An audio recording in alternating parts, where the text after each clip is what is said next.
আমি তাদেরকে বলতাম না আমি হতে পারতাম না, কারণ শেখ হাসিনা যে তুতু করে তাকে দিবে, আমাকে দিবে না। আমি ওটা জানি, বুঝি বলেই আমি ওখানে থাকিনি। এখন end of the day Khaled, আমি বলি যে আমি মনে করি I am right, Obaidul Quader রং। এখন কি অবস্থা দেখলে তো তাই বোঝাই যায়, খুব স্পষ্ট বলা যায়। তো এই কারণে যখন প্রশ্নগুলো করেন না আপনারা, বা ধরেন অন্যরা কেউ জিজ্ঞেস করে, যিনি জবাব দিচ্ছেন বা যাকে প্রশ্ন করেছে তাকে আপনার ভাবতে হবে যে এই মানুষটা উইথ অল অডস যেভাবে ফাইট করেছেন, that is the glory, that is the victory. এবং হ্যাঁ, এইটা মানুষের মধ্যে কিন্তু ইনস্টিলড হয়ে যায়।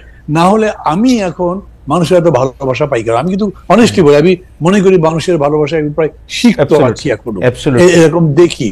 তো সেই কারণে আমি মনে করি যে আমি আমার কথা বলতে পারি মান্না ভাই, আমি যতদিন ধরে এই মানে বিশ্ববিদ্যালয়ে ভর্তি হওয়ার পর থেকে আমি আপনাকে চিনি, আমি আমার কথা বলতে পারি যে আমার সম্মান আপনার জন্য, আমার সম্মান মানে এইটার সাথে আমি জনাব ওবায়দুল কাদেরের তুলনাই করতে চাই না। মানে এটা এটা এটা এক পংক্তিতেই জীবনে বসবে না। সেটা আমি আগেও আপনাকে বলেছি, ওবায়দুল কাদের সাহেব যখন সাধারণ সম্পাদক ছিলেন, মন্ত্রী ছিলেন, বিরাট বড় কিছু ছিলেন, তখনও বলেছি সামনাসামনি। মানে এটার কোনো একটা তুলনাই হতে পারে না। মানে এটা তুলনীয়ই না। আপনি যদি মনে পড়ে গেল উদাহরণটা, সেই জন্য এটা বললাম। এই জন্য আমি মনে করি যে এটা রুল খালাকে জিজ্ঞেস করার দরকারই নাই, সে যেটা করছে করতে থাকবে, টাইম উইল পে হার, এটা আমি মনে করি। যাই হোক, আমি আপনার প্রশ্ন আসি। একটা জিনিস বলি, মানুষ খুব জটিল জিনিস। আমি এটা অনেক চিন্তা করেছি, লোকজনের সাথে কথাবার্তা বলতাম, মানুষ জটিল কেন? কারণ সবচেয়ে জটিল ম্যাটার হচ্ছে ব্রেন। এবং বলে যে একটা ম্যাটার যত জটিল হবে, যত কমপ্লেক্স হবে, তার মানে সেটা তত ডেভেলপ।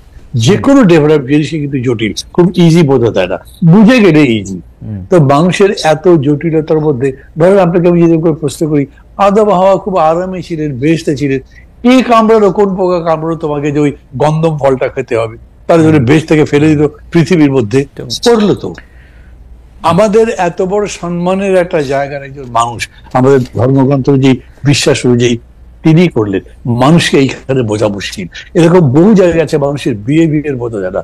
আমার নিজের কাছেও মনে হয় যে আমি যদি আমার দিক থেকে চলে আসতে পারি, বাকি লোকগুলো, লাইক আমি নাম বলছি না, আমার সাথে বড় বড় সিনিয়র নেতা যারা আছেন, কোন সম্মান নিয়ে কোন মান নিয়ে তারা আছেন, আমার তো তাদের সাথে প্রায়ই কথা হতো, সবাই প্রায় কান্ত কথা বলতে বলতে, এই শেখ হাসিনা এই অপমান করেছে, উনি সম্মান করে না, ওই অমুককে এটা দিল, এইরকম রেগুলার। আমি তাদের বলি, ভাই এত কথা বলেন, তারপর ওর সাথে আছেন স্যার।